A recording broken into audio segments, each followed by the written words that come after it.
Paano nga ba i-wiring yung mga street light natin na makikita natin sa highway? So, ito yon, magnetic contactor, photo control switch. Ang supply natin dito sa mga ilaw natin, dito natin ilagay sa L1 saka L3. So connect natin dito. Ang line to dito natin i-connect sa L3 or line 3. Next naman, ito yung supply natin na 220 volts at ito yung photo control switch natin. Itong white and black, ito yung supplyan natin ng 220 volts para gumagana yung sensor. So supplyan natin ito. So okay lang to magkabaliktad dalawa. Ngayon i-connect natin to dito sa T1, yung isa naman sa T3. Okay lang to magkabalik. Ngayon itong return natin na red, dito natin yan i-connect sa ito ng magnetic coil. Next, dito naman tayo sa E1. Kailangan natin to supplyan ng line 2 dahil itong return natin line 1 to.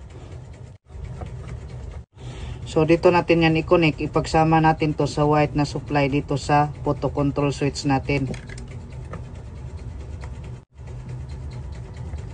Next, subukan na natin. Kapag hapon na madalim na ang paligid, so kailangan umilaw na itong mga bulb natin. So takpan natin para masense niya yung dilim. So kailangan mag-activate yung magnetic contactor natin dito, yan. Ngayon kapag umaga na, nasense niya na ang liwanag, so automatic patayan ng ilang segundo.